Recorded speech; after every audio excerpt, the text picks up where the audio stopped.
Class 11-এর second সেমিস্টারের আরও একটা টপিক নিয়ে চলে এসেছি।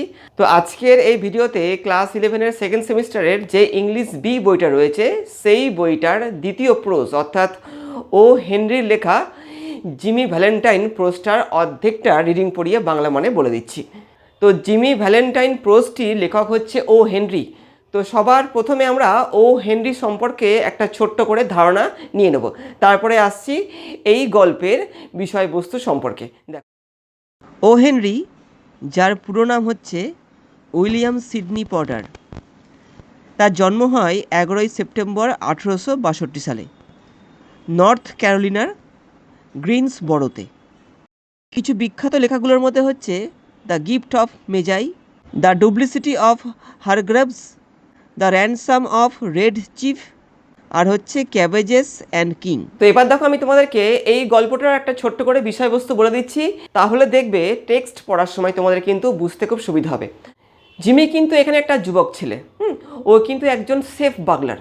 সেফ বাগলার বলতে সে কিন্তু সিধেল চোর, অর্থাৎ বিভিন্ন ব্যাংকের কিন্তু সিন্দুক ভেঙে ও টাকা পয়সা লুট করে। তার কাছে ছিল একটা সুটকেস যার মধ্যে কিন্তু বাগলারি টুলস ছিল, যেই সমস্ত টুলসগুলোর মাধ্যমে কিন্তু ও খুব সহজেই সিন্দুক ভেঙে ফেলতে পারত। তো এই ধরনের একটা ঘটনা ঘটে স্প্রিংফিল্ডে, যেখানে কিন্তু ও ওই সিন্দুক ভাঙার কাজ করতে গিয়ে কিন্তু ধরা পড়ে যায় বিখ্যাত গোয়েন্দা বেন প্রাইসের হাতে, এবং তার জন্য কিন্তু ওকে জেলও খাটতে হয়। কিন্তু পরবর্তীকালে গভর্নরের ক্ষমা প্রদর্শন পত্রের জন্য কিন্তু ও জেল থেকে মুক্তি পেয়ে যায়। কিন্তু জেল থেকে মুক্তি পাওয়ার পরেও ও কিন্তু ওর ওই সমস্ত কাজগুলো, অর্থাৎ এই যে সেফ বাগলারি যেটাকে বলা হচ্ছে, এটা কিন্তু ওর বন্ধ করে না ও, ঠিক আছে, এবং আরও বড় বড় কিন্তু ডাকাতিও করে ফেলে। পরবর্তীকালেও এই সমস্ত বিষয় থেকে মুক্তি পাওয়ার জন্য ওই শহর ত্যাগ করে ও চলে যায় এলমোর শহরে। তো এলমোর শহরে গিয়ে কিন্তু ওর দেখা হয়ে যায় একটি মেয়ের সঙ্গে, যার নাম হচ্ছে অ্যানাবেল অ্যাডামস। এই মেয়েটি হচ্ছে মিস্টার অ্যাডামসের কন্যা, ঠিক আছে। মিস্টার অ্যাডামস হচ্ছে একটি বড় ব্যাংকের মালিক। তো যাই হোক, অ্যানাবেল অ্যাডামসকে দেখার পরে কিন্তু জিমি একদম পুরো পাল্টে যায়। সেই জন্য ও কী করলো, ও এলমোর শহরে গিয়ে একটা বিজনেস শুরু করলো, এবং অবশ্যই ওই বিজনেসে কিন্তু ও ভালো মতো সফলতা পেল। পরবর্তীকালে প্রায় 1 বছরের মধ্যে ও প্রচণ্ড সফলতা পেল এবং ওই মেয়েটিকে প্রায় বিয়ে করার একটা পর্যায়েও চলে এলো। কিন্তু তারপরে একটা ঘটনা ঘটে গেল। ওই যে অ্যানাবেলের যে বাবা অর্থাৎ মিস্টার অ্যাডামসের ব্যাংকে কিন্তু একটা ঘটনা ঘটে যায়। তো সেখানে কি হয়, সেখানে মিস অ্যানাবেলের যে বড় দিদি ছিল তার 2 কন্যা ছিল, মেয়ে এবং আগাথা। ওরা উভয়ই কিন্তু বাচ্চা মেয়ে। তো তারা কি করে, তারা খেলতে খেলতে মেয়ে আগাথাকে সেই ব্যাংকের সিন্দুক ঘরের মধ্যে ঢুকিয়ে ব্যাংকের ওই সিন্দুক ঘরের দরজাটা কিন্তু বন্ধ করে দেয়, অর্থাৎ লক করে দেয়। যেহেতু ওই সিন্দুক ঘরটা একদম নতুন ছিল, কোনো কিচ্ছু করা হয়নি, তার ফলে কি হয়, ব্যাংকের দরজাটা কিন্তু আর খোলা সম্ভব হয় না। পরবর্তীকালে জিমি কিন্তু তার ওই সমস্ত বাগলারি টুলসগুলোর মাধ্যমে কিন্তু ওই ব্যাংকের দরজাটা ভেঙে আগাথাকে প্রাণে রক্ষা করে। এবং এই ঘটনাটা বেন প্রাইস দেখে, কারণ বেন প্রাইস কিন্তু আগেই ওই শহরে এসে উপস্থিত হয়েছিল জিমিকে ধরার জন্য। কিন্তু যখনও দেখে যে জিমি আর সেফ বাগলার নেই, ও একটা সোজা সাপটা জীবনযাপন করছে এবং অবশ্যই ওই বাচ্চা মেয়েটির জীবনটা বাঁচালো, তখন বেন প্রাইস কিন্তু জিমিকে আর ধরলো না এবং সেখান থেকে চলে গেল। মানে সে বুঝতে পারলো যে জিমি কিন্তু একটা সহজ সরল সোজা সাপটা জীবনযাপন করছে, ও কিন্তু আর খারাপ মানুষ নয়। তো এই হচ্ছে টোটাল গল্পটা, তোমাদেরকে আমি ছোট্ট করে বলে দিলাম। এবার দেখো, চলে যাচ্ছি সরাসরি মূল টেক্সটে। দেখো, guard came to the prison shoe shop. একটা দ্বাররক্ষী এসেছিল জেলখানার জুতোর দোকানে। তো এই জেলখানার জুতোর দোকানে কিন্তু জিমি ভ্যালেন্টাইন জুতো সারাইয়ের কাজ করত। তো কি বলছে দেখো, a guard came to the prison shoe shop. একটা গার্ড বা দ্বাররক্ষী এলো কোথায়, এই যে জেলখানার জুতোর দোকানে। হোয়ার, যেখানে জিমি ভ্যালেন্টাইন, যেখানে জিমি কী করছিল, ওয়াস অ্যাসিডাসলি মানে কি এক মনে এবং যত্ন সহকারে কি করছিল, স্টিচিং মানে সেলাই করছিল। আপার্স, আপার্স বলতে কিন্তু এখানে জুতোর ওপরের অংশকে বোঝানো হচ্ছে। তো ওখানে এই যে প্রিজন সুসপে কিন্তু জিমি কী করছিল, জুতোর ওপরের অংশগুলোকে খুব এক মনে এবং যত্ন সহকারে সেলাই করছিল। অ্যান্ড এসকোর্টেড হিম, এসকোর্টেড বলতে বোঝাচ্ছে পাহারা দিয়ে নিয়ে যাওয়া। এই যে গার্ডটা এসছিল সেই গার্ডটা কিন্তু জিমিকে এখান থেকে পাহারা দিয়ে নিয়ে গেল। And escorted him to the front office, জিমিকে সামনের অফিসে অর্থাৎ কারাধ্যক্ষের অফিসে নিয়ে গেল। দেয়ার সেখানে দ্য ওয়ার্ডেন, সেই কারাধ্যক্ষ, হ্যান্ডেড জিমির হাতে দিয়ে দিয়েছিল কি হিজ পার্ডন, তার ক্ষমা প্রদর্শন পত্রটি। হুইচ হ্যাড বিন সাইন্ড, এই যে ক্ষমা প্রদর্শন পত্রটা দেখো কি বলছে, হুইচ হ্যাড বিন সাইন্ড, এটা সই করে দেওয়া হয়েছিল, হ্যাঁ, বা স্বাক্ষর করে দেওয়া হয়েছিল দ্যাট মর্নিং, সেই দিন সকালবেলাতেই, বাই দ্য গভর্নর, সেখানকার গভর্নরের দ্বারা। ঠিক আছে, মানে গভর্নর ওর যে ক্ষমা প্রদর্শন পত্র সেখানে সই করে দিয়েছিল, অর্থাৎ তাকে যে আর জেলখানায় শাস্তি পেতে হবে না, অর্থাৎ সে যে এখন মুক্ত, সেটা কিন্তু এখানে বোঝাচ্ছে। Jimmy took it in a tired kind of way, Jimmy এই যে ক্ষমা প্রদর্শন পত্রটা একটু ক্লান্তির ভাবে বা ক্লান্তির ছলে ওই ওয়ার্ডেন অর্থাৎ কারাধ্যক্ষের হাত থেকে নিল। He had served nearly 10 months of a 4 years sentence. দেখো সেন্টেন্স মানে কিন্তু এখানে শাস্তি, 4 years সেন্টেন্স মানে মানে জিমির কিন্তু ওখানে 4 বছরের শাস্তি হয়েছিল, যার মধ্যে ও কী করেছিল, ওই যে 10 months, এখানে দেখো বলছে 10 months ওখানে কিন্তু ও শাস্তি ভোগ করেছিল। তো 10 months-এর শাস্তি ভোগ করার পরে ও কী পেয়ে যায়, ও ক্ষমা পেয়ে যায়, মানে ও মুক্তি পেয়ে যায়। ঠিক আছে, দেখো লাইনটা কী বলছি আবার, he had serve nearly 10 months of a 4 year sentence, 4 বছরের শাস্তির মধ্যে শুধুমাত্র 10 মাস জেল খেটেছিল। He had expected to stay only about 3 months, ও কী ভেবেছিল যে ওকে 3 মাস মাত্র ওখানে থাকতে হবে, কিন্তু ওকে 10 মাস থাকতে হয়েছিল ওখানে। ঠিক আছে, তাই দেখো এখানে বলছে he had expected to stay only about 3 months at the longest, ও ভেবেছিল খুব জোর হলে ওকে ওখানে 3 মাস থাকতে হবে, কিন্তু ওকে 10 মাস থাকতে হয়েছিল। When a man with as many friends on the outside, যখন একটা ব্যক্তির বাইরে এত বন্ধু থাকে, অ্যাজ জিমি ভ্যালেন্টাইন হ্যাড, যেমনটা জিমির ছিল, জিমির কিন্তু বাইরে অনেক পরিচিত লোক ছিল এবং অনেক বন্ধু ছিল। তাই দেখো এখানে কি বলছে, when a man with as many friends on the outside as Jimmy Valentine had is received in the star. আচ্ছা, এখানে স্টার মানে কিন্তু এই জেলখানার কথা বলা হচ্ছে। আমেরিকায় কিন্তু এই জেলখানাকে কি বলা হয়, স্টারও কিন্তু বলা হয়ে থাকে। ঠিক আছে, তো এখানে কি বলছে দেখো, রিসিভড ইন দ্য স্টার, জিমির মতো কোনো ব্যক্তি যখন জেলখানায় আসে, it is hardly worthwhile to cut his hair, মানে কি ওর কেশাগ্র কেউ স্পর্শ করতে পারে না, মানে কি ওর কেউ ক্ষতি করতে পারে না। কারণ কেন, কারণ জেলের বাইরে কিন্তু জিমির অনেক বন্ধু ছিল। ঠিক আছে, তাই জেলে এসেও কিন্তু কি ওর কেউ কোনো ক্ষতি করতে পারেনি, সেই জন্যই তো কী হয়েছে, 4 বছরের মধ্যে 10 মাসের জেল খাটতে হয়েছিল ওকে। সম্পূর্ণ শাস্তি কিন্তু ওকে ভোগ করতে হয়নি। ঠিক আছে, দেখো কি বলছে এখানটাতে, when a man with a many friends on the outside as Jimmy Valentine had, যখন একটা ব্যক্তির এতগুলো বন্ধু থাকে জেলের বাইরে যেমনটা জিমির ছিল, had is received in the stir, সে যখন জেলে আসে, it is hardly worthwhile to cut his hair, কেউ কিন্তু ওর কেশাগ্র অর্থাৎ ওর কিন্তু কেউ একটু ক্ষতি করতে পারে না। ঠিক আছে, এইভাবে হলো। দেখো তারপরে কি বলছে, নাও ভ্যালেন্টাইন, এবার ভ্যালেন্টাইন সেড দ্য ওয়ার্ডেন, ওই যে কারাধ্যক্ষ জিমিকে বলছে, এবার Valentine you will go out in the morning, তুমি কিন্তু পরের দিন সকালবেলা এখান থেকে ছাড়া পেয়ে যাবে, মানে তুমি এখান থেকে চলে যেতে পারো। ব্রাশ আপ, নিজেকে তৈরি করে নাও, and make a man of yourself, এবং একটা সৎ মানুষ হবে। মানে জেলখানা থেকে বেরিয়ে গিয়ে জিমি যেন সৎভাবে জীবনযাপন করে। সেটা কি বললো, সেটা কে বললো, সেটা ওয়ারেন বললো। দেখো কি বলছে, you will go out in the morning, brush up, নিজেকে তৈরি করে নাও, and make a man of yourself, মানে কি এখান থেকে বেরিয়ে একজন সৎ মানুষ হয়ে যেন তুমি বেঁচো, বা একটা সৎভাবে বা সৎভাবে জীবনযাপন করো। You are not a bad fellow at heart, তুমি কিন্তু মনের দিক থেকে খুব একটা খারাপ নও। স্টপ ক্র্যাকিং সেফ, মানে কি সিন্দুক ভাঙা বন্ধ করো। আমি একটু আগে বললাম যে জিমি কিন্তু সিন্দুক ভাঙতো, মানে ও কিন্তু সিধেল চোর ছিল। সেফ মানে কিন্তু এখানে সিন্দুকের কথা বলা হচ্ছে, আর ক্র্যাকিং মানে কিন্তু ভাঙার কথা বলা হচ্ছে। স্টপ ক্র্যাকিং সেফ, সিন্দুক ভাঙা বন্ধ করো, অ্যান্ড লিভ স্ট্রেট, এবং একটা সোজা সাপটা জীবন যাপন করো। কে বললো কথাগুলো? এই কথাগুলো কিন্তু ওই যে কারাধ্যক্ষ জিমিকে বলল ওর ওখান থেকে যাওয়ার পূর্বে। আমি সেই জিমি বলল ইন সারপ্রাইজ, মানে জিমি এমন একটা ভাব করলো যে জিমি কখনো কোনো খারাপ কাজ করতেই পারে না, ও কোনোদিনও কোনো খারাপ কাজ করেনি।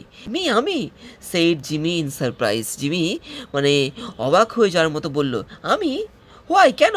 I never cracked a safe in my life, আমি আমার জীবনে একটা সিন্দুকও ভাঙিনি। জিমি কারাধ্যক্ষের কথার উত্তরে বলছে আমি তো আমার গোটা জীবনে একটাও সিন্দুক ভাঙিনি। মানে জিমি কিন্তু একটা সিধল চোর ছিল। প্রত্যেকটা অপরাধী যেমন নিজেকে নিরপরাধ বলে ঘোষণা করার চেষ্টা করে বা নিরপরাধ প্রমাণ করার চেষ্টা করে, ঠিক তেমন জিমিও কিন্তু এখানে নিজেকে কি নিরপরাধ বলে প্রমাণ করার চেষ্টা করছিল। Why I never cracked a safe in my life, হ্যাঁ কেন?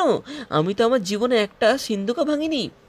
ও নো, ও তাই, ঠিক আছে, না না, লাফ দ্য ওয়ার্ডেন। ওয়ার্ডেন এই কথাটা শুনে একটু হেসে ফেললো, কারণ ওয়ার্ডেন তো বুঝতে পেরেছিল না যে জিমি একজন অপরাধী। জিমি এখানে মিথ্যে কথা বলছে। জিমি মিথ্যে কথা বলছে, নিজেকে সৎ বলে প্রমাণ করার চেষ্টা করছে। তাই এখানে কি বলছে দেখো, ও নো, লাফ দ্য ওয়ার্ডেন। ওই কারাধ্যক্ষ একটু হেসে বলল অফকোর্স নট, না না একদমই নয়। লেটস সি, এবার দেখা যাক নাও। লেটস সি নাও, এবার দেখা যাক। How was it you happen to get sent up on the Springfield job, তাহলে কি করে তোমাকে এই যে স্প্রিংফিল্ড, এটা কিন্তু একটা জায়গার নাম, যেখানে জিমি থাকে তার পার্শ্ববর্তী একটা জায়গা রয়েছে যার নাম হচ্ছে স্প্রিংফিল্ড। আর জব মানে বলছে এখানে একটা কাজ। কি কাজ? স্প্রিংফিল্ডে একটা চুরির ঘটনা ঘটেছিল, হ্যাঁ, যার জন্য জিমিকে দোষী সাব্যস্ত করা হয়েছিল এবং সেই জন্যই জিমিকে কিন্তু জেলবন্দি করা হয়েছিল। তাই এখানে দেখো ওয়ার্ডেনটা বলছে how was it you happen to get sent up on that Springfield job, তাহলে কি করে তোমাকে ওই স্প্রিংফিল্ডের চুরির জন্য এখানে পাঠানো হলো, এই জেলখানায় পাঠানো হলো? কি জন্য? Was it because you would not prove an alibi, মানে কি তুমি কি এইটা প্রমাণ করতে পারোনি যে তুমি একজন নির্দোষ? অ্যালিবি কথাটার অর্থ কি? মানে কি জিমি যে স্প্রিংফিল্ডে ওই সময় ছিল না, এটা জিমি প্রমাণ করতে পারেনি। তাই এখানে এই কথাটা বলা হচ্ছে অ্যালিবির মাধ্যমে। Was it because you would not prove an alibi for fear, তুমি কি প্রমাণ করতে পারোনি যে তুমি ওই সময় স্প্রিংফিল্ডে ছিলে না? কেন প্রমাণ করতে পারোনি? For fear of compromising somebody in extremely high tone society, যে তোমাকে আপোস করে নিতে হবে সমাজের কোনো প্রচণ্ড উচ্চমানের কোনো ব্যক্তিত্বের সঙ্গে। মানে নিজেকে নির্দোষ সাব্যস্ত করতে গেলে পরে সমাজের কোনো উচ্চ পদস্থ ব্যক্তির সঙ্গে জিমিকে যে আপোস করতে হবে, জিমিকে তার কাছে গিয়ে অনুনয় বিনয় করতে হবে, এটা জিমি করতে পারেনি বলেই কি জিমি আজকে জেলে রয়েছে, জিমি আজকে শাস্তি পেয়েছে? এটা ওয়ার্ডেন জিমিকে বলছে। Or was it simply a case of an mean old jury, নাকি এটা একটা কি সাধারণ বৃদ্ধ বিচারপতির কারসাজি that had it in for you, যে তার ভুলভাল বিচারে তুমি আজকে জেলে তুমি শাস্তি ভোগ করছিলে? এই কথাগুলো ওয়ার্ডেন ওকে বলল, মানে দুটো কারণ দেখালো। হয় জিমি নিজেকে নির্দোষ প্রমাণ করতে পারেনি, কারণ তার কি ভয় ছিল যে সমাজে কোনো উচ্চ পদস্থ ব্যক্তির সঙ্গে তাকে কি করতে হবে, তাকে অনুনয় বিনয় করতে হবে, এইটাও পছন্দ করেনি বলে আজকেও জেলে রয়েছে। নাকি এমন কোনো বৃদ্ধ জুরি বা বিচারপতি রয়েছে যার ভুল বিচারের জন্য আজকে জিমি জেলে বন্দি হয়েছিল? এই দুটো রিজন ওই ওয়ার্ডেনটা অর্থাৎ ওই কারাধ্যক্ষ জিমির সামনে তুলে ধরলো, যে এই দুটো কারণের জন্য তুমি কি আজকে জেলে পচে মরছিলে, নাকি এই দুটি কারণের জন্য জিমি আজকে এতদিন ধরে জেলে ছিল? It is always one or the other with you innocent victims. ওই ওয়ার্ডেনটা জিমিকে বলছে, তোমার মতো নির্দোষ নিরপরাধ মানুষরা এইভাবে কি হয়, ক্ষতিগ্রস্ত হয়ে যায়, হ্যাঁ, মানে এইভাবে বিনা অপরাধে শাস্তি পেয়ে যায়। তো এই যে কথাগুলো ওয়ার্ডেনটা জিমিকে বলল, এটা জাস্ট জিমির মনটাকে রাখার জন্য বলল, কিন্তু কারণ ওই ওয়ার্ডেনে কিন্তু ভালো মতো জানে কি যে জিমি কিন্তু অপরাধী। মি, আমি, সেড জিমি। জিমি বলল, স্টিল ব্ল্যাঙ্কলি ভার্চুয়াস। এখনও যেন ও নিজেকে নির্দোষ প্রমাণ করার চেষ্টা করছে, ও যেন কোনো দোষই করেনি, ও যেন একদম নির্দোষ, ও কোনো কিচ্ছু যেন জানে না, ঠিক আছে, এমনভাবে নিজেকে ও প্রকাশ করার চেষ্টা করছিল। ওয়াই, কেন ওয়ার্ডেন, কারাধ্যক্ষ কেন? I never was in Springfield in my life. আমি আমার জীবনে কোনোদিনও স্প্রিংফিল্ডে যাইনি। জিমি এই কথাটা কাকে বলল? জিমি এই কথাটা ওই ওয়ার্ডেনকে, অর্থাৎ ওই যে কারাধ্যক্ষ, ওকে বলল। Take him back Cronin. তো এখানে যে কর্নিনটা কে বলো তো? ওই যে গার্ডটা, যে গার্ডটা জিমিকে নিয়ে এসেছিলো, ঠিক আছে, ওই ওয়ার্ডেনের অফিসে। টেক হিম ব্যাক কর্নিন, নিয়ে যাও ওকে কর্নিন, সেড দ্য ওয়ার্ডেন, ওই কারাধ্যক্ষ বলল।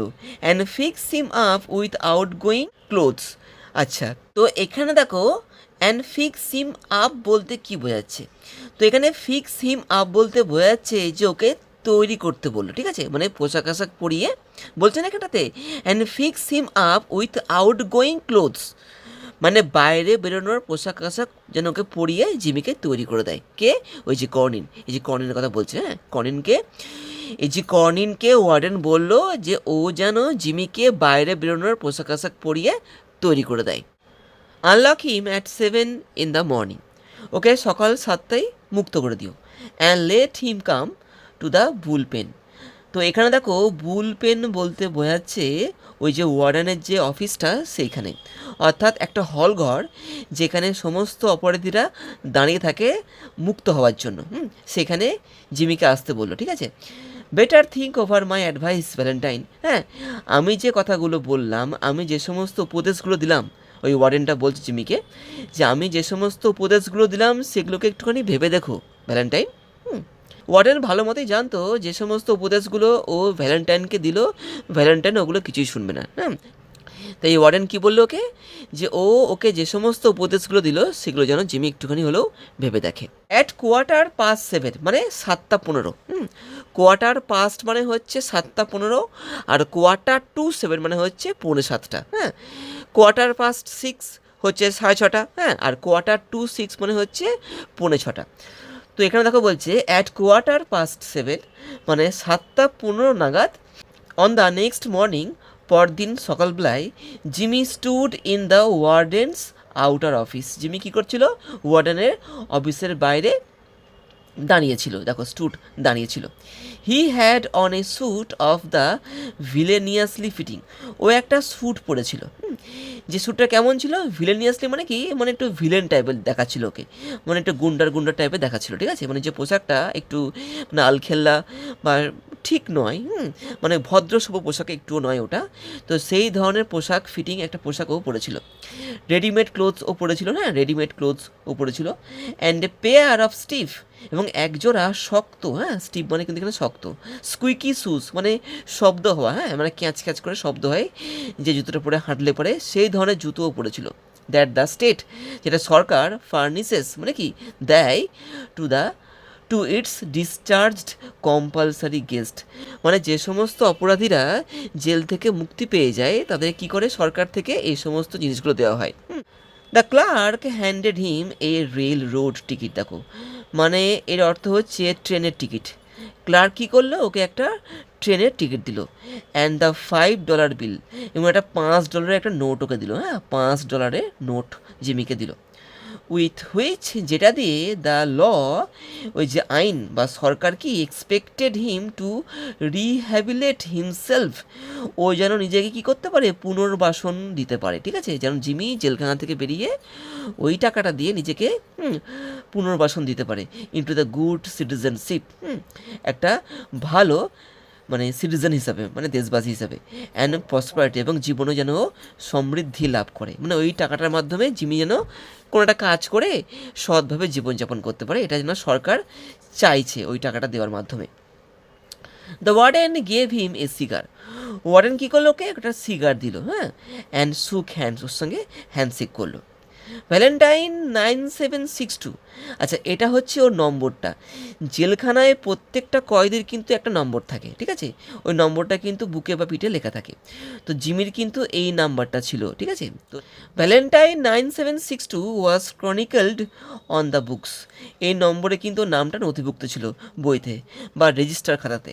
পার্ডন বাই গভর্নর, যেখানে কি লেখা দেওয়া হলো যে গভর্নরের দ্বারা, হ্যাঁ, ক্ষমা পেয়েছে ও, মানে গভর্নর ওকে ক্ষমা করে দিয়েছে। এটা লেখা থাকলো ওর এই যে নাম্বারটা, নাম্বারের পাশে। And mister James Valentine walked out into the Sunshine, এভাবে কী হলো, তারপরে কী হলো, জিমি একদম বাইরে, মানে জেলখানার বাইরে যে সূর্য আলোকিত দিনে ও বেরিয়ে গেল ওখান থেকে, হ্যাঁ, মানে ও মুক্ত হয়ে গেল এখানটাতে। তো এই লাইনটার মাধ্যমে বোঝা যাচ্ছে যে জিমি এবার মুক্ত হয়ে গেল। দেখো তারপরে কি বলছে, disregarding the song of the birds, পাখিদের গানকে উপেক্ষা করে। ডিসরিগার্ডিং বলতে কিন্তু এখানে উপেক্ষা করাকে বোঝানো হচ্ছে। Disregarding the song of the birds, পাখিদের গানকে উপেক্ষা করে, দ্য ওয়েভিং গ্রিন ট্রিজ, সেই, হ্যাঁ, নৃত্যমান সবুজ গাছগুলোর সৌন্দর্যকে উপেক্ষা করে, and the smell of the flowers, এবং ফুলের সুগন্ধকে উপেক্ষা করে, Jimmy headed straight for a restaurant, Jimmy কোথায় গেল, সোজা একটা রেস্টুরেন্টে গেল। There he tasted the first sweet joys of liberty, liberty মানে কিন্তু এখানে স্বাধীনতাকে বোঝানো হচ্ছে। সেখানেও কী করলে গিয়ে স্বাধীনতার প্রথম স্বাদ গ্রহণ করলো। In the shape of A broil chicken and a bottle off white wine, এই দুটো খাবারও কিন্তু খেলো, একটা গোটা চিকেন খেলো আর এক বোতল মদ বা সুরা যেটাকে বলি আমরা, সেটা ওখানে গিয়ে ও কিন্তু পান করলো। জেলখানায় তো এতদিন ধরে ওগুলো খেতে পারিনি, তাই এখান থেকে বেরিয়ে গিয়ে সোজা ও কোথায় গেল, রেস্টুরেন্টে গেল, এবং সেখানে গিয়ে ও চিকেন এবং এক বোতল ওয়াইন খেলো। ফলোড বাই এ সিগার, তারপরে কি খেলো, তারপরে কিন্তু একটা সিগার খেলো, ঠিক আছে। ফলোড বাই বলতে কিন্তু বোঝা যাচ্ছে এরপরে, ফলোড বাই এ সিগার, তারপরে ও একটা সিগার খেলো, a great better than the one the warden had given him, warden ওকে যাওয়ার সময় যে সিগারটা দিয়েছিল তার থেকেও আরও ভালো মানের একটা সিগার ওখানেও খেলো। ফ্রম দেয়ার, সেখান থেকে, হি প্রসিডেড লিজারলি, সেখান থেকেও কী করলো, সেখান থেকে ও কী করলো, ও এগিয়ে গেল। লিজারলি মানে কি, অলসতার সঙ্গে, মানে কি একদম রিল্যাক্সডভাবে ও বেরিয়ে গেল কোথায়, টু দ্য ডিপোর্ট, হ্যাঁ, মানে স্টেশনের দিকেও এগিয়ে গেল। He tossed a quarter into the hat of a blind man, হ্যাঁ, সিটিং বাই দ্য ডোর, পাশের দরজার কাছে কিন্তু একটা অন্ধ ব্যক্তি কী করছিল, বসেছিল। ওর টুপির মধ্যে জিমি কী করলো, একটা কয়েন এভাবে, হ্যাঁ, টস করে ফেলে দিল, ঠিক আছে। অ্যান্ড বোর্ডেড হিজ ট্রেন, এবং কী করলো, ওর ট্রেনে উঠে পড়লো। দেয়ার 3 hours set him down in a little town, 3 ঘন্টা পরে ও পৌঁছে গেল একটা ছোট্ট শহরে, নেয়ার দ্য স্টেট লাইন, হ্যাঁ, ওই রাজ্যের একদম শেষ প্রান্তে। He went to the cafe of one Mike Donal, ও মাইক ডোনালের ক্যাফেতে গেল। And shook hands with Mike, সেখানেও কী করলো, মাইকের সঙ্গে হ্যান্ডশেক করলো, হ্যাঁ, who was alone behind the bar, ও পেছনে বারে একাই কাজ করছিল, কে, এই যে মাইক, হ্যাঁ। জিমি ওখানে গেল এবং মাইকের সঙ্গে হ্যান্ডশেক করলো বা করমর্দন করলো।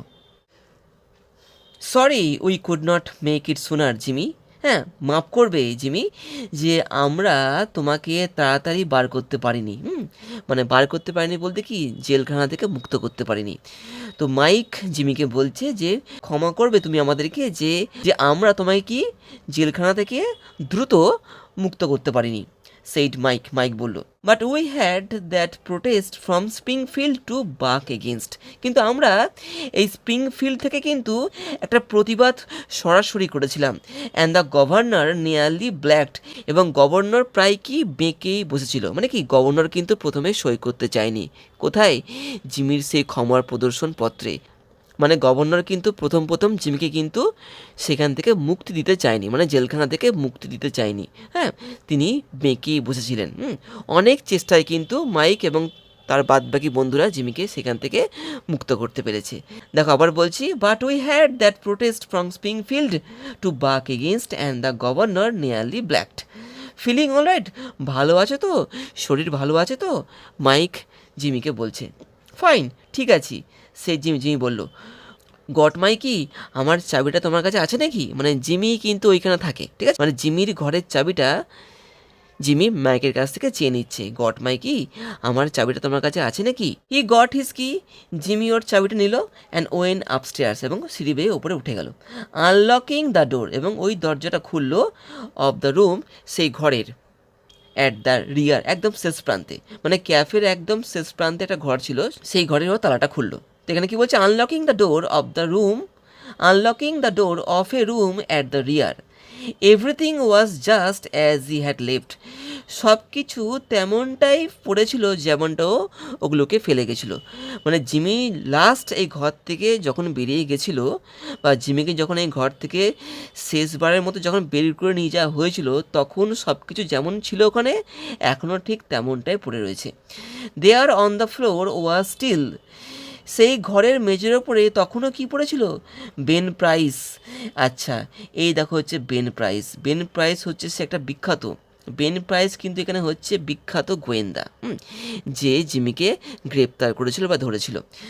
দেয়ার on the floor was still Ben Price collar button, Ben প্রাইসের কলার যে বোতামটা তখনও কিন্তু ওখানে পড়েছিল, দ্যাট হ্যাড বিন টর্ন, যেটা ছিঁড়ে গেছিলো, from that eminent detective shirt band, সে বিখ্যাত, এমিনেন্ট বলতে কিন্তু এখানে বিখ্যাত, ঠিক আছে। দ্যাট হ্যাড বিন টর্ন, যেই বোতামটা ছিঁড়ে গেছিলো, from that eminent detective shirt band, সেই বিখ্যাত ডিটেকটিভের শার্ট থেকে, জামা থেকে। When they had overpower Jimmy to arrest him, যখন তারা জিমিকে মানে কি ধরার চেষ্টা করছিল, ওকে গ্রেপ্তার করার জন্য। পুলিং আউট ফ্রম দ্য ওয়াল, দেয়াল থেকেও টেনে বার করলো, কী বার করলো, এ ফোল্ডিং বেড, একটা ভাঁজ করা বিছানা।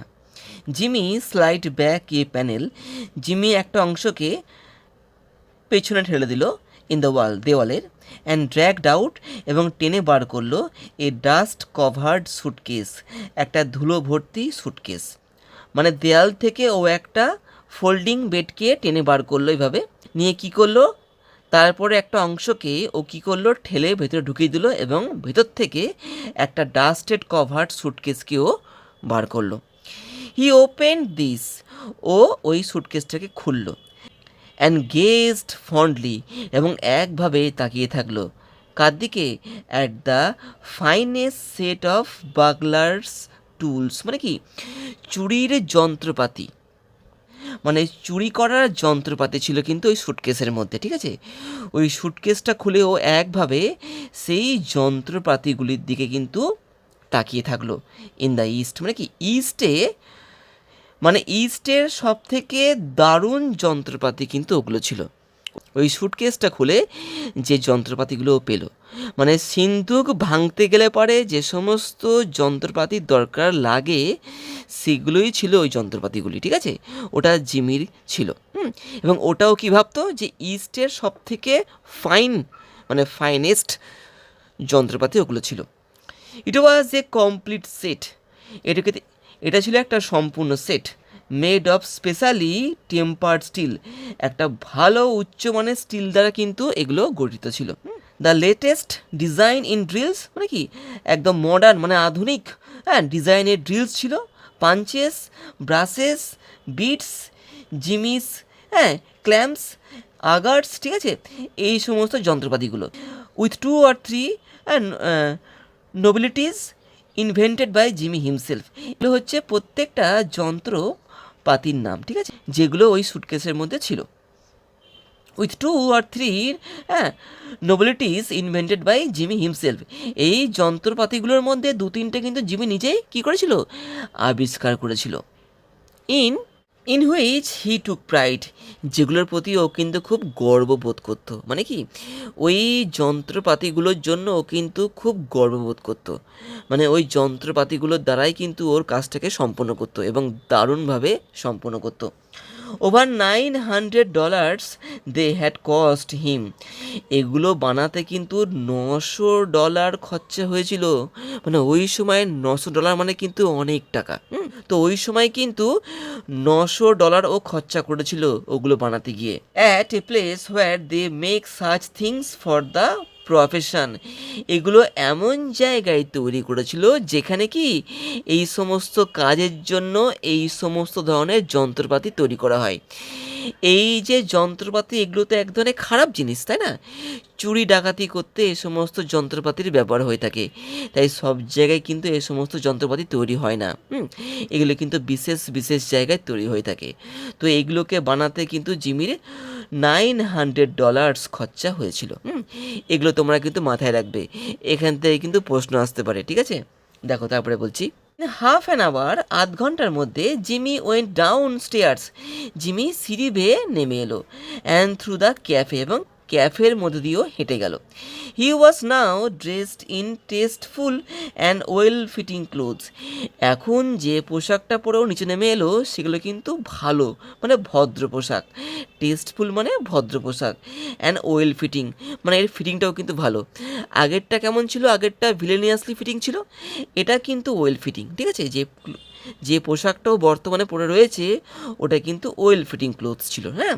And carried his dusted and cleaned suitcase in his hand, এবং গট এনিথিং ওয়ান, কোনো কাজকর্ম পেল নাকি? আক্সড মাইক ডোনাল্ড জিনিয়ালি। মাইক ডোনাল্ড বললো জিমিকে যে কি শেষ পর্যন্ত কি কোনো কাজকর্ম তুমি পেলে নাকি? মানে ও বেরিয়ে যাচ্ছে ভাবে, ভালো পোশাক আশাক পরে বেরিয়ে যাচ্ছে, হাতে সুটকেস। মাইক ভাবলো জিমি হয়তো কোনো কাজকর্ম পেয়েছে, তাই বলল, তুমি কি শেষ পর্যন্ত কোনো কাজকর্ম পেয়ে গেলে নাকি? মাইক জিমিকে জিজ্ঞেস করলো। জিমি বলছে, সেই জিমি বলল ইন এ পাজলড টোন, একটু বিব্রত হয়ে জিমি বলল, আই ডু নট আন্ডারস্ট্যান্ড, আমি তোমার কথা বুঝতে পারিনি। I am representing the New York Amalgamated Short Snap Biscuit Cracker and Frazzled Wheat Company. এটা একটা নিউ ইয়র্কের অর্থাৎ আমেরিকার একটা বিস্কুটের কোম্পানি, ঠিক আছে? জিমি বলল যে ও নাকি এই কোম্পানিটাকে প্রতিনিধিত্ব করতে চলেছে, ওটাও মাইককে বলল। ও এখন এই যে কোম্পানিটা, বিস্কুটের কোম্পানিটাকে ও প্রতিনিধিত্ব করতে চলেছে, এটাও মাইককে বলল। This statement delighted Mike to such an extent, এই বক্তব্যটা মাইককে এতটাই খুশি করলো that Jimmy had to take a seltzer and milk. আচ্ছা, সেলজার কথাটার অর্থ হচ্ছে এক ধরনের সফট ড্রিঙ্কস, তো অ্যান্ড মিল্ক, তো এই সেলজার মেশানো দুধ জিমিকে কী করতে হলো? পান করতে হলো অন দ্য স্পট, ওই জায়গাতেই। মানে যখন মাইক শুনতে পেলো বা মাইক জানতে পারলো যে জিমি এই ধরনের একটা কাজে যোগ দিতে চলেছে, সেটা শুনে কিন্তু মাইক খুব খুশি হলো, ঠিক আছে? তাই সেই মুহূর্তে সেই স্থানে মাইক কী করলো? ওকে এই যে সেলজার মেশানো দুধ খাওয়ালো, হ্যাঁ। He never touched hard drinks, সে কখনো কিন্তু হার্ড ড্রিঙ্কস স্পর্শ করে না, অর্থাৎ ছোঁয় না। তো এখানে হার্ড ড্রিঙ্কস বলতে কী বোঝাচ্ছে? এখানে হার্ড ড্রিঙ্কস বলতে বোঝাচ্ছে কিন্তু সুরা বা মদকে, ঠিক আছে? তো he never touched hard drinks, সে কখনো কিন্তু হার্ড ড্রিঙ্কস স্পর্শ করে না, অর্থাৎ হার্ড ড্রিঙ্কস ছোঁয় না। এর অর্থ কি? সে কিন্তু কখনো মদ খায় না, কিন্তু ও মদ খেয়েছিল, তাই না? জেল থেকে বেরিয়ে কিন্তু মদ খেয়েছিল, কিন্তু মাইককে কি বলেছিল? মাইককেও বলে যে ও নাকি মদ খায় না, এবং সেই জন্যই মাইক কিন্তু ওকে সেলজার মেশানো দুধ দিয়েছিল পান করার জন্য। দেখো তারপরে কি বলছে, a week after the release of ভ্যালেন্টাইনের জেল থেকে মুক্তি পাওয়ার এক সপ্তাহ পরে, দেখো 9762, এটা কিন্তু ভ্যালেন্টাইনের নাম্বার ছিল জেলখানাতে, ঠিক আছে? আমি একটু আগে তোমাদেরকে বলেছিলাম যে জেলে কিন্তু ওর এই নাম্বারটা ছিল, হ্যাঁ, এই নাম্বারেই কিন্তু ওর পরিচয় ছিল। A week after the release of Valentine 9762, জেল থেকে মুক্তি পাওয়ার এক সপ্তাহ পরে, there was a neat job of safe burglary done in Richmond Indiana. Richmond ইন্ডিয়ানায় কিন্তু একটা বেশ ছিমছাম, দেখো নিট জব বলতে একটা ছিমছাম সেফ বাগলারি মানে সিন্দুক লুটের বা সিন্দুক ডাকাতির একটা ঘটনা ঘটে গেল। কোথায়? রিচমন্ড ইন্ডিয়ানাতে। With no clue to the author, যেখানে কি হলো? With no clue to the author, যেখানে কি হলো? যেখানে যে চুরি করেছে তার কিন্তু কোনো রকম কোনো সুরাগ বা প্রমাণ পাওয়া গেল না, হ্যাঁ। With no clue to the author, scanned $800 was all that was secured, মানে ওই সিন্ধুকে কিন্তু $8,000 পড়েছিল, আর বাদ বাকি কিন্তু সব টাকা পয়সা লুট হয়ে গেছিলো, ঠিক আছে। Scanned $800 was all that was secured, হ্যাঁ ওখানে শুধুমাত্র কিন্তু এই পরিমাণ টাকাটাই কি পড়েছিল। জিমি কিন্তু কখনোই সব কিছু পরিষ্কার করে চুরি করতো না, মানে সব টাকা চুরি করতো না, কিছুটা চুরি করতো আর কিছুটা ও রেখে দিত। সব কিন্তু ও মানে একদম পরিষ্কার করে চুরি করতো না। তো এখানে বলছে 2 weeks আফটার দ্যাট, মানে এই ঘটনাটার 2 সপ্তাহ পরে পেটেন্ট, মানে একটা পেটেন্ট প্রাপ্ত ইমপ্রুভড উন্নত বাগলার প্রুফ সেফ, মানে চুরি করা যায় না মানে বা ভাঙা যায় না এমন একটা সিন্দুক in Logansport was open, এই সিন্দুকটা কি খুলে গেল লাইক চিজ, একটা পনির কাটার মতো, like cheese to the tune of $1,500, এবং কি এই যে $1,500 ওখান থেকে কী হলো, চুরি হয়ে গেল। একটা সিন্দুক ভাবো তোমরা, মানে পনিরের মতো কেটে ফেললো। মানে জিমির কাছে যে সমস্ত যন্ত্রপাতিগুলো ছিল, মানে বাগলারি টুলস ছিল, সেগুলো দিয়ে কিন্তু উন্নত উন্নত মানের যে সিন্দুক কিন্তু পনিরের মতো কেটে ফেলা যায়। তো এখানে দেখো কি বলছে, opened like a cheese to the tune of $1,500, সেই সিন্দুককে পনির কাটার মতো কেটে ফেলা হলো বা খুলে ফেলা হলো, এবং কত টাকা চুরি গেল দেখো, $1,500 পাই $1,500 কিন্তু ওখান থেকে চুরি গেল, কারেন্সি, হ্যাঁ চুরি গেল। সিকিউরিটিস অ্যান্ড সিলভার আনটাচড, সেখানে কাগজপত্র বা দলিলপত্র যা থাকে সেগুলো, এবং সিলভার রূপো বা অন্যান্য যে ধাতু ছিল ওখানটাতে, ওগুলো কিন্তু ও ছোঁয়নি, মানে এগুলো কিন্তু ও চুরি করেনি, ওগুলো কিন্তু ওখানেই পড়েছিল। কি চুরি করেছিল, এই যে $1,500 কিন্তু এখান থেকে চুরি যায়, কোত্থেকে, লোগান স্পোর্টে। জায়গাগুলো তোমরা মনে রাখবে, কিন্তু স্থানগুলো তোমরা মনে রাখবে, মানে কোথা থেকে কত টাকা চুরি গেছে। লোগান স্পোর্ট থেকে চুরি গেছে কিন্তু $1,500, ঠিক আছে। আর এখানে বললো না রিচমন্ড ইন্ডিয়ানাতে, কি এখানে টাকার পরিমাণটা লেখা নেই কত টাকা চুরি গেছে, কিন্তু এই যে $800 যে পড়েছিল ওই সিন্দুকের মধ্যে, এটা কিন্তু এখানে বলা হয়েছে। দেখো তারপরে কি বলছে, that began to interest the রাগ ক্যাচার্স, এভাবে কি এই ঘটনাগুলো কি এই যারা এই সমস্ত চোরদেরকে ধরে, অর্থাৎ পুলিশ বা গোয়েন্দা, এদের দৃষ্টি কিন্তু আকর্ষণ করলো কি এই ঘটনাগুলো। এবার চুরি ডাকাতি বাড়ছে, হ্যাঁ যার ফলে কি হলো, পুলিশ বা গোয়েন্দারা কিন্তু সজাগ হয়ে গেল। মানে তারা কিন্তু আস্তে আস্তে খোঁজ করতে লাগলো যে কী করে কোথায় এই চুরিগুলো ঘটছে বা কে এই চুরিগুলো করছে। Then an old fashion bank safe, তারপরে কি হলো, একটা পুরনো ধরনের ব্যাংকের সিন্দুক ইন জেফারসন সিটি, হ্যাঁ জেফারসন সিটিতে বিকেম অ্যাক্টিভ, ওটা খুলে গেল। And threw out of its crater, এবং তার ভেতর থেকে কি বেরিয়ে এলো, অ্যান ইরাপশন, মানে কি উদ্গীরণ, যেমন আগ্নেয়গিরির মুখ থেকে যেমন লাভা উদ্গীরণ হয়ে থাকে, হ্যাঁ ঠিক তেমনটাই এখানে বলা হচ্ছে। এই যে ওল্ড ফ্যাশন ব্যাংকের যে সিন্দুক ছিল সেখান থেকে কী হলো দেখো, কাটার মানে ভেতর থেকে কী হলো, ইরাপশন মানে কি উদ্গীরণ হলো, বেরিয়ে এলো অফ ব্যাংক নোটস, ব্যাংকের টাকা, অ্যামাউন্টিং কত, টু $5,000, $5,000 কিন্তু সেখান থেকে হাওয়া হয়ে গেল বা চুরি গেল এই জেফারসন সিটি থেকে, ঠিক আছে। জেফারসন সিটির ওল্ড ফ্যাশন ব্যাংকের সেফ থেকে এত টাকায় দেয় $5,000 কিন্তু চুরি হয়ে গেল।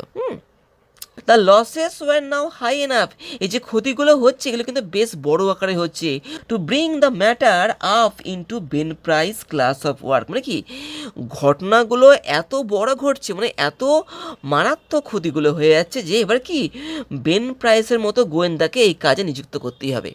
যখন কোনো বড় ধরনের অপরাধ ঘটে দেখবে তখন সিআইডিকে দেওয়া হয়, মানে সিআইডিকে ভার দেওয়া হয় তা তদন্ত করার জন্য, ঠিক তেমনটাই কিন্তু এই বেন প্রাইসকে ডাকা হলো এই যে চুরিগুলো ঘটছে তার তদন্ত করার জন্য। By comparing the notes, a remarkable similarity in the method of the burglaries was noticed.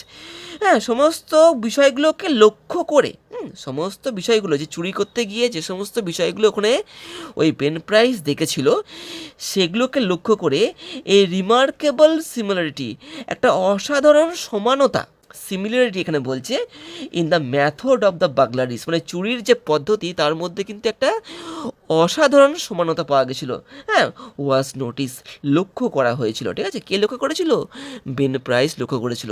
মানে প্রত্যেকটা ডাকাতি বা চুরির মধ্যে কিন্তু একই রকমভাবে করা হচ্ছে বা একই রকম পদ্ধতিকে অবলম্বন করা হচ্ছে, এটা ওই গোয়েন্দা অর্থাৎ বেন প্রাইস লক্ষ্য করেছিল। Ben Price investigated the scenes of the robberies, যে সমস্ত জায়গায় ডাকাতিগুলো হয়েছে প্রত্যেকটা জায়গায় গিয়ে কিন্তু বেন প্রাইস কী করেছিল? তদন্ত করেছিল। হ্যাঁ, ইনভেস্টিগেটেড। ঠিক আছে, and was hard to remark, হ্যাঁ, এবং তাকে একটা কথা বলতে শোনা গেছিল। কি কথা? দেখো বলছে, that's dandy gym Valentine's autograph. এগুলো সবই তো সেই জিম ভ্যালেন্টাইনের কাজ। দেখো, অটোগ্রাফ মানে কিন্তু এখানে বোঝাচ্ছে কিন্তু কোনো সই সাবুত না। হ্যাঁ, এখানে অটোগ্রাফ বলতে বোঝাচ্ছে এই যে কাজগুলো যে করা হয়েছে, এই যে কাজগুলোকে দেখে বেন প্রাইস বুঝতে পারলো এই সব কাজগুলোই কি জিমি ভ্যালেন্টাইনের দ্বারাই করা হয়েছে। এই কাজের মধ্যে যে পদ্ধতিগুলো অবলম্বন করা হয়েছে সেগুলোকেই বলা হচ্ছে কি যে অটোগ্রাফ। হ্যাঁ, এটা ভ্যালেন্টাইনের কি অটোগ্রাফ, মানে কি ভ্যালেন্টাইনে এই কাজগুলো করেছে, এটা কিন্তু বেন প্রাইস বলছে। আর ড্যান্ডি বলতে কি বোঝাচ্ছে? ড্যান্ডি মানে, ড্যান্ডি কথাটার অ্যাকচুয়াল অর্থ হচ্ছে ফুলবাবু। ফুলবাবু বলতে কি বোঝায়? যে সমস্ত লোকেরা কামধাম কিছু করে না, সারাদিন সেজে গুজে থাকে, দেখবে ভালো ভালো পোশাক আশাক পরে ঘুরে ঘুরে বেড়ায়, কাজকর্ম কিন্তু এরা কিচ্ছু করে না। তো এই ধরনের লোকদেরকে বলা হয় কি ড্যান্ডি বলা হয়। ঠিক আছে, তো জিমি এরমটাই ছিল। জিমি কিন্তু কাজকর্ম কিছু করতো না, ও চুরি করে বেড়াতো। ঠিক আছে, তো বেন প্রাইস জিমিকে এখানে ড্যান্ডি বলছে, মানে ফুলবাবু বলছে। ঠিক আছে, তো that is dandy gym Valentine's autograph. এটা তো সেই ফুলবাবু ভ্যালেন্টাইনের কাজ। হ্যাঁ, হি হ্যাজ রিজিউমড বিজনেস, ও তাহলে পরে ওর কাজ শুরু করে দিয়েছে। হ্যাঁ, এটা বেন প্রাইস বলল। লুক অ্যাট দ্যাট কম্বিনেশন নব, এখানে যন্ত্রপাতিগুলোর কথা বলা হয়েছে ওই সিন্দুকের মধ্যে যেগুলো থাকে। লুক অ্যাট দ্য কম্বিনেশন নব, দেখো এই কম্বিনেশন নবকে জার্কড আউট, যেটাকে উপড়ে ফেলা হয়েছে। As easy as pulling up a radish, ততটাই সহজভাবে যতটা কি উপড়ে ফেলা হয় একটা মূলোকে। র্যাডিস মানে কি মূলোকে। কোন অবস্থায়? ইন ওয়েট ওয়েদার, মানে কি এটা ভেজা আবহাওয়ায়। বর্ষাকালে যেমন মাটি থেকে খুব সহজেই মূলোকে উপড়ে ফেলা যায়, ততটাই সহজে কি করা হয়েছে? এই যে কম্বিনেশন নবকে সিন্দুকের গা থেকে উপড়ে ফেলা হয়েছে। এখানে কিন্তু একটা সিমিলির উদাহরণ দেওয়া হয়েছে এই লাইনটার মধ্যে দিয়ে। হ্যাঁ, এখানে বেন প্রাইস বলছে যে ওই সিন্দুকের যে কম্বিনেশন নবটাকে খুব সহজেই উপড়ে ফেলা হয়েছে। কার দ্বারা? জিমি ভ্যালেন্টাইনের দ্বারা।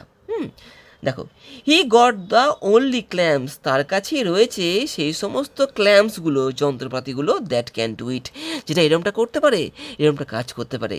And look how clean those tumbler were punched out, দেখো কি করে ওই টাম্বলারগুলোকে মানে কি পাঞ্চ আউট, মানে ঘুষি মেরে বা তুবড়ে বার করে দেওয়া হয়েছে।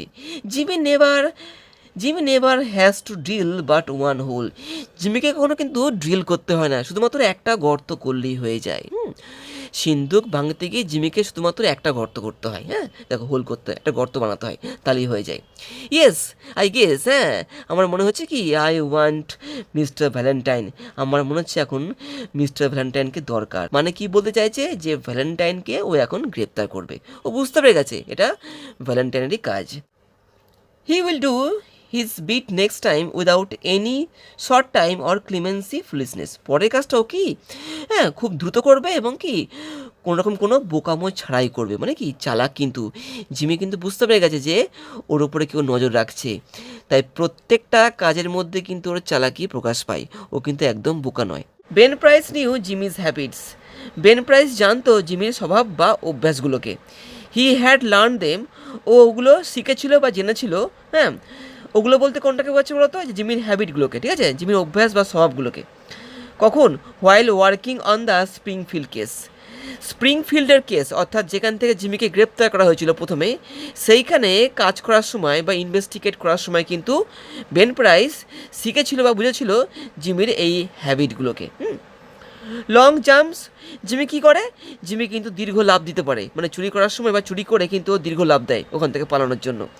কুইক গেট অ্যাওয়ে, দ্রুত ওই স্থান থেকে পালিয়ে যেতে পারে ও। নো কনফেডারেটস, কারো সাহায্য নেয় না, ঠিক আছে, ও কিন্তু ওর কাজে কারো সাহায্য নেয় না। অ্যান্ড এ টেস্ট, ঠিক আছে, ফর গুড সোসাইটি, এবং কি একটা সভ্য সমাজের প্রতি ওর একটা কিন্তু টান আছে। ও কিন্তু সভ্য সমাজে থাকতে ভালোবাসতো এবং সভ্য সমাজের মানুষের সঙ্গে কিন্তু ও মিশতে পছন্দ করতো। এবার তোমরা বলবে কেন? এগুলো করলে কি হয় বলো তো? এগুলো করলে পরে লোকে ওকে সন্দেহ করবে না, হ্যাঁ, মানে সবার চোখ এড়িয়ে ও এই খারাপ কাজগুলো করতে পারতো।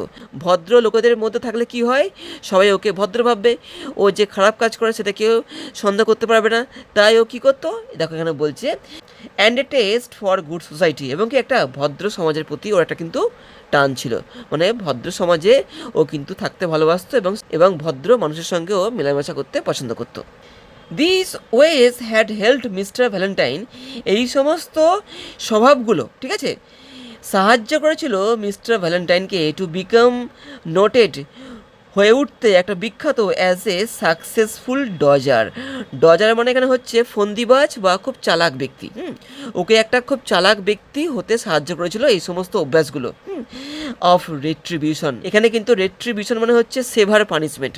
ও যে ভদ্র লোকেদের সঙ্গে থাকতো, ও যে লম্বা লাফ দিত, সঙ্গে সঙ্গে ওখান থেকে পালিয়ে যেত, কারো সাহায্য নিত না, এবং ভদ্র সমাজের প্রতি ওর একটা টান ছিল, এইগুলো কী করতো, ওকে সাহায্য করতো তার যে শাস্তি অর্থাৎ সেভার পানিশমেন্ট থেকে ওকে বাঁচাতে। এগুলো কিন্তু একটা চালাকি ছিল ওর, মানে এগুলো করে ও নিজেকে কিন্তু পানিশমেন্ট থেকে বাঁচানোর চেষ্টা করতো এবং বেঁচেও যেত। It was given out that Ben Price had taken up the trail of the elusive cracksman. It was given out that, এটা জানা গেল যে কি Ben Price had taken up, Ben Price গ্রহণ করেছে কি the trail of the elusive cracksman, সেই রহস্যময়ী সিধেল চোর অর্থাৎ জিমি ভ্যালেন্টাইনকে ধরার যখন তিনি সিদ্ধান্ত নিয়েছিলেন বা দায়িত্বটা নিয়েছিলেন, এটা যখন জানা হয়ে গেল তখন কী হলো, and other people with burglar proof safe, এবং অন্যান্য লোকেরা যাদের কাছে বাগলার প্রুফ সেফ ছিল অর্থাৎ চুরি করা যায় না এমন সিন্দুক ছিল, কি ফেল্ট মোর অ্যাটিস, তারা কিন্তু কি একটুখানি স্বস্তি পেল। এই যে বাগলার প্রুফ সেফ থাকা সত্ত্বেও কিন্তু জিমির হাত থেকে টাকা কড়ি কিন্তু বাঁচানো সম্ভব ছিল না। ও যে কোনো ধরনের সিন্দুককে ভাঙতে পারত, হ্যাঁ, ও এতটাই চালাক এবং এতটাই স্কিল্ড চোর ছিল, ঠিক আছে। তাই এখানে কি বলছে, এই যে and the people with burglar proof safe felt more at ease, এবং এই সমস্ত লোকেরা যাদের কাছে বাগলার প্রুফ সেফ ছিল, মানে এমন সিন্দুক যেগুলোতে চুরি করা যায় না, তারাও কি ফেল্ট মোর অ্যাট ইজ, তারা কিন্তু খুব স্বস্তি পেল যে না, যাই হোক বেন প্রাইস শেষ পর্যন্ত জিমিকে ধরার সিদ্ধান্ত বা জিমিকে ধরার দায়িত্বটা নিয়েছে, তার মানে কি তিনি জিমিকে এবার ধরতে পারবেনি। তাই এই সমস্ত লোকগুলো কি স্বস্তি পেল। এবার দেখো তারপরে কি বলছে। ওয়ান আফটারনুন, একদিন বিকেলবেলা, Jimmy Valentine and his suitcase, Jimmy Valentine এবং তার সুটকেসটা কি ক্লাইম্বড আউট, নেমে পড়লো অফ দ্য মেল হ্যাক, ঘোড়ার গাড়ি থেকে, ইন এলমোরে। এলমোরটা কি এই লিটল টাউন, একটা ছোট্ট শহর, ঠিক আছে, 5 মাইলস অফ, 5 মাইল দূরে দ্য রেল রোড, হ্যাঁ, স্টেশন থেকে, down in the black Jack country, সেই তাসের জুয়ারিদের দেশ, ঠিক আছে। দ্য ব্ল্যাক জ্যাক কান্ট্রি বলতে কী বোঝাচ্ছে, তাসের জুয়ারিদের দেশ, ঠিক আছে, এই যে আরকানসাস, ঠিক আছে, এই যে আরকানসাস প্রদেশের একটা ছোট্ট শহর হচ্ছে এলমোর। এই এলমোরে জিমি কী করলো, ঘোড়ার গাড়ি করে এলো, তার সঙ্গে কে এলো, তার সুটকেসটাও কিন্তু। দেখো তারপরে কি বলছে, looking like an athlete young senior, তাকে দেখে কেমন মনে হচ্ছিল, একটা যুবক অ্যাথলিট অর্থাৎ খেলোয়াড়ের মতো, হ্যাঁ, জাস্ট হোম ফ্রম কলেজ, যে সবেমাত্র কলেজ থেকে বাড়ি ফিরেছে, মানে তার মধ্যে কিন্তু একটা চনমনে ভাব ছিল। তাকে দেখে যেন মনে হতো সদ্য কলেজ পাস করে যেন বাড়ি ফিরেছে। When down the board side walk toward the hotel, এবং কি রাস্তার পাশ ধরে অর্থাৎ ফুটপাথ ধরে ও কিন্তু এগিয়ে গেল কোথায়, একটা হোটেলের দিকে। জিমি কিন্তু ওখান থেকে এগিয়ে গেল, ঘোড়ার গাড়ি থেকে নেমে ও কিন্তু সোজা একটা হোটেলের দিকে এগিয়ে গেল ফুটপাথ ধরে। তারপর দেখো কী বলছে, এই young lady cross the street, তখন কী হলো, একটা যুবতী মেয়ে রাস্তাটা পার করলো, পাস্ট হিম, ওর পাশ দিয়ে গেল, অ্যাট দ্য কর্নার, একটা কোনায়, অ্যান্ড এন্টার্ড এ ডোর, এবং প্রবেশ করলো একটা দরজায়, ওভার হুইচ, যে দরজার ওপরে ওয়াজ দ্য সাইন, কী লেখা ছিল, দ্য এলমোর ব্যাংক। হ্যাঁ, ওই যে মেয়েটা, যে ইয়ং লেডিটা কোথায় ঢুকলো বলো তো, যে এলমোর ব্যাংকে ঢুকলো, একটা দরজার ভেতরে ঢুকলো, যে দরজার উপরে কী লেখা ছিল, দ্য এলমোর ব্যাংক। হ্যাঁ, এখানে ওই মেয়েটা প্রবেশ করলো। জিমি ভ্যালেন্টাইন লুকড ইনটু হার আইস, জিমি কী করলো, ওই মেয়েটার চোখের মধ্যে তাকালো, ফরগেট হোয়াট হি ওয়াজ, এবং কি তাকিয়ে কি ও ভুলে গেল যে ও কী, মানে মেয়েটাকে ওর ভালো লেগে গেল, হ্যাঁ, মানে মেয়েটাকেও ভালোবেসে ফেললো। প্রথম দেখাতেই কিন্তু জিমি মেয়েটিকে ভালোবেসে ফেললো। অ্যান্ড বিকেম অ্যানাদার ম্যান, এবং সঙ্গে সঙ্গে কি একটা অন্য মানুষে যেন জিমি পরিণত হয়ে গেল, জিমি যেন পাল্টে গেল সঙ্গে সঙ্গে, মানে ও কি ও যেন ভুলেই গেল, এমন অবস্থা হলো মেয়েটিকে দেখে ওর। সি লোয়ার্ড হার আইস, কিন্তু মেয়েটি কী করলো, চোখে চোখ পড়াতে নিজের চোখটা কিন্তু মেয়েটা নামিয়ে নিল, ভদ্র মেয়ে তো চোখটা নামিয়ে নিল অ্যান্ড কালার্ড স্লাইটলি, এবং একটুখানি লজ্জা পেয়ে গেল।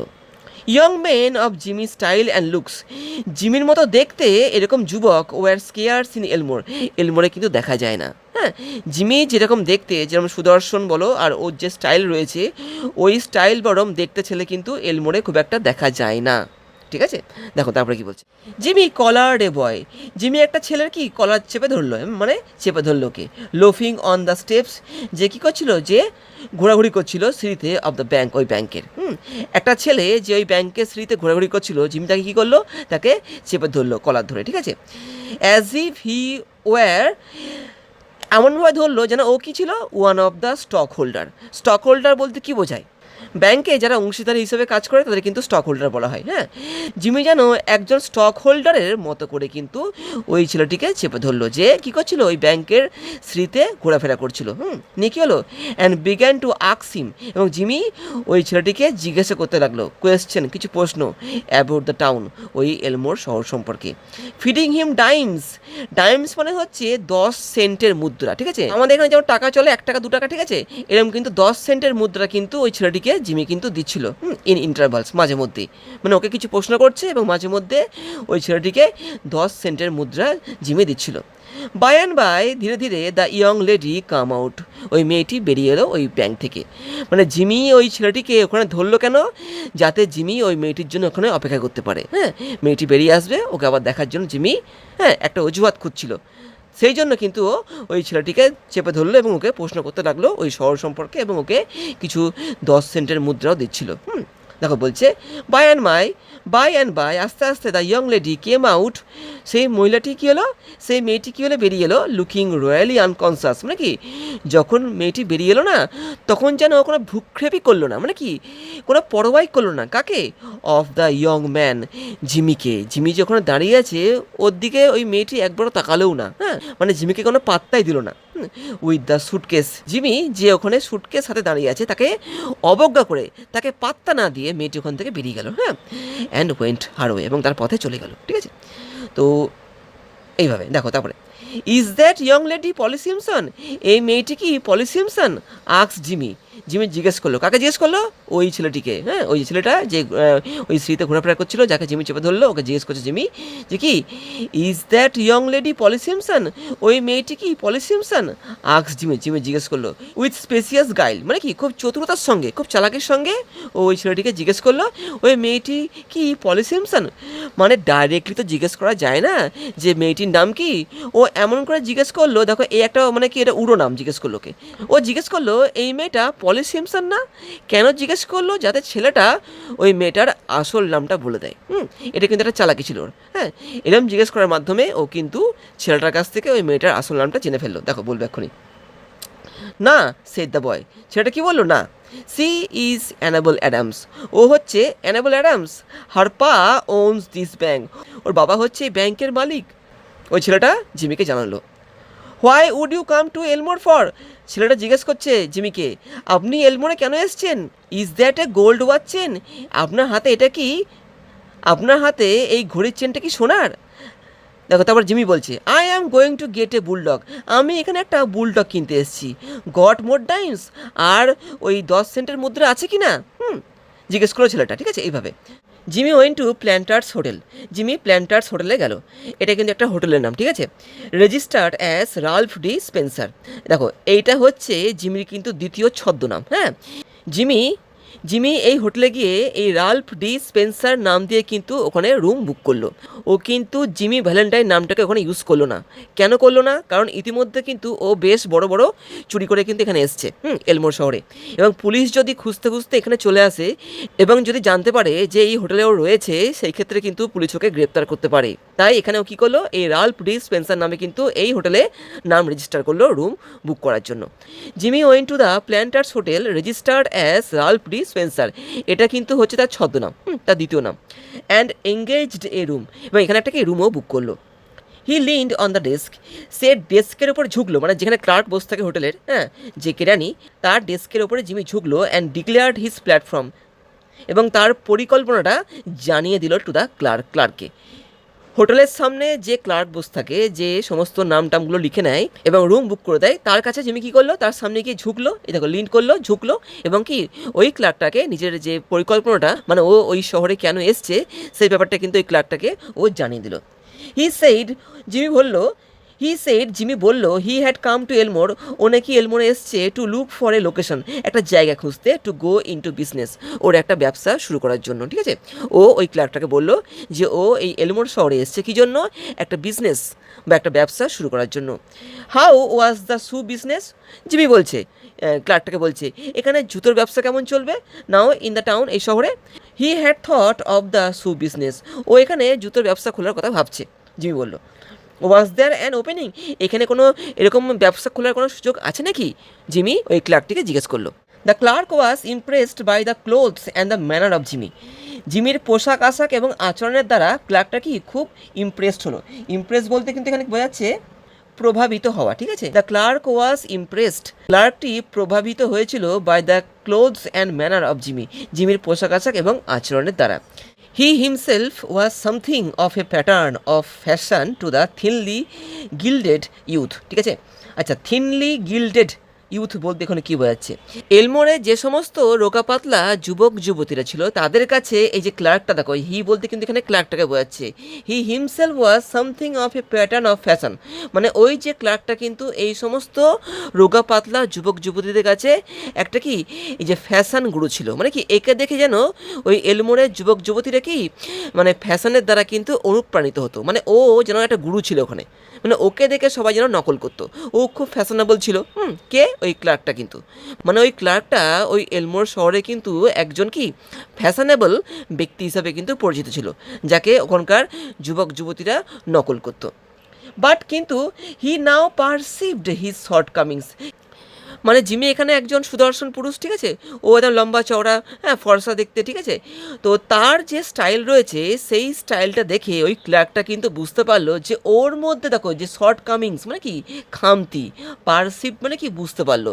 ওই ক্লার্কটা জিমিকে দেখে, মানে জিমির যে রূপ বা সৌন্দর্য বা যে হ্যান্ডসামনেস থাকে সেটাকে দেখেও কি বুঝতে পারলো যে ওর মধ্যে কিন্তু অনেক খামতি রয়েছে। কার মধ্যে? ওই ক্লার্কটার মধ্যে, যে জিমিকে দেখছে, এবং সে জিমিকে দেখে কি একটু ইমপ্রেসড হলো, মানে জিমির দ্বারা ও কিন্তু একটুখানি অনুপ্রাণিত হলো, মানে ও বুঝতে পারলো যে মানে ও যে ধরনের ফ্যাশনকে ফলো করে সেখানে কিন্তু বেশ কিছু খামতি রয়েছে এবং সেগুলোকে ওকে শুধরাতে হবে, মানে জিমির দ্বারা ও কিন্তু একটুখানি এখানে অনুপ্রাণিত হলো। তাই দেখো কী বলছি এখানটাতে, he himself was something of a pattern of a fashion to the thinly gilded youth of Elmore, এলমোরে যুবক যুবতীরা কিন্তু এই ক্লার্কটিকে ফ্যাশন গুরু হিসাবে দেখতো। বাট কিন্তু হি নাও পারসিভড, এখন কিন্তু এই যে ক্লার্কটা ও বুঝতে পারলো হিজ শর্টকামিংস, মানে কি ওর মধ্যে কী কী খামতি রয়েছে, মানে জিমিকে দেখেও বুঝতে পারলো যে ওর মধ্যে অনেক খামতি রয়েছে যেগুলো ওকে শুধরাতে হবে। এর থেকে কি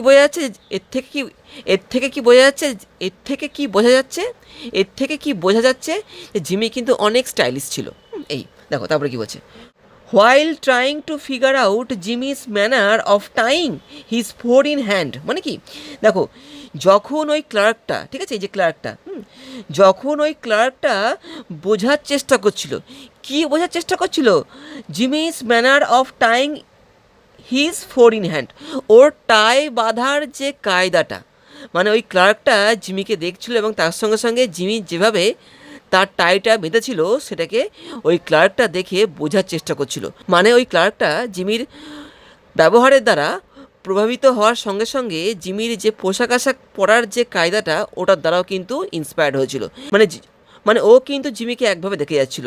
এখানে দেখো বলছে জিমি যেভাবে নিজের টাইটাকে বেঁধেছিল ওই টাইটা বাঁধার কায়দাটা ও দেখে বোঝার চেষ্টা করছিল। তাকে এখানে বলছে while trying to figure out, যখন ও চেষ্টা করছিল কি Jimmy's manner of tying his four in hand, যে জিমি কী করে তার টাইটাকে বেঁধেছে ও কিন্তু ওটাকে লক্ষ্য করছিল। তার সঙ্গে সঙ্গে ও কী করছিল দেখো, হি কর্ডিয়ালি গেভ ইনফরমেশন, মানে আন্তরিকতার সঙ্গে ও কী করছিল, ও কিন্তু তথ্য দিচ্ছিল। কিসের তথ্য? ওই যে জিমি জিজ্ঞেস করলো যে এইখানে জুতোর দোকান খোলা যাবে কি না, জুতোর ব্যবসা এখানে কেমন চলবে, ঠিক আছে, ওই নিয়েই ক্লার্কটা জিমিকে তথ্য দিচ্ছিল। তার সঙ্গে সঙ্গে জিমি নিজের টাইটা কীভাবে বেঁধেছে সেটাও কিন্তু ওই ক্লার্কটা বোঝার চেষ্টা করছিল। দেখো তারপরে কী বলছে, yes there ought to be a good opening in the shoe line, হ্যাঁ জুতোর ব্যবসার লাইনে এখানে কিন্তু সুযোগ ভালোই আছে, মানে কি জুতোর যে ব্যবসা করা এখানে যেতে পারে, এটা বলছে ওই ক্লার্কটা জিমিকে। There was not an exclusive shoe store in the place, মানে ওই শহরে জুতোর জন্য শুধুমাত্র দোকান ওখানে নেই, মানে জুতো বিক্রির জন্য আলাদাভাবে এখানে কোনো দোকান ছিল না, ঠিক আছে, ওই এলমোর টাউনে। তাই ক্লার্কটা কি বললো যে হ্যাঁ এখানে জুতোর ব্যবসার লাইনের সুযোগ ভালো আছে। There was not an exclusive কথার অর্থ কি, শুধুমাত্র। There was not an exclusive shoe store in the place, ওইখানে কিন্তু জুতোর জন্যই শুধুমাত্র দোকান ছিল না, মানে কি অন্যান্য দোকান, মানে অন্যান্য কিছু বিক্রি হয় তার সঙ্গে সঙ্গে জুতো বিক্রি হয়ে যায়, এমন দোকান ওখানে ছিল, মানে জুতোর জন্য আলাদা করে দোকান কিন্তু ওখানে ছিল না। The dry goods and the general stores handle them, এই যে ড্রাই গুড মানে শুকনো খাবারের দোকান এবং অন্যান্য দোকানে এই জুতো বিক্রি হতো, ঠিক আছে, মানে ওই দোকানগুলোতে কিন্তু জুতোর ব্যবসা চলতো। হ্যাঁ, business in all lines was fairly good, ক্লার্কটা কি বললো, যে কোনো ধরনের ব্যবসা এখানে ভালো মতো চলবে, মানে কেরানিটা জিমিকে বললো। Hoped Mr Spencer would decide to locate in Elmore, ক্লার্কটা কি বলছে যে ও আশা করছে যে মিস্টার স্পেন্সার অর্থাৎ জিমি এই এলমোর শহরে তার ব্যবসাটা শুরু করবে। He would find it a pleasant town to live in, ক্লার্কটা কি বলছে যে জিমির এই শহরটা খুব ভালো লাগবে এখানে থাকতে। অ্যান্ড দ্য পিপল ভেরি সোসিয়েবল, মানে এখানকার লোকেরা কিন্তু খুব সামাজিক, যেটা জিমির খুবই ভালো লাগবে। এটা কে বললো? এটা কিন্তু ওই ক্লার্কটা জিমিকে বললো।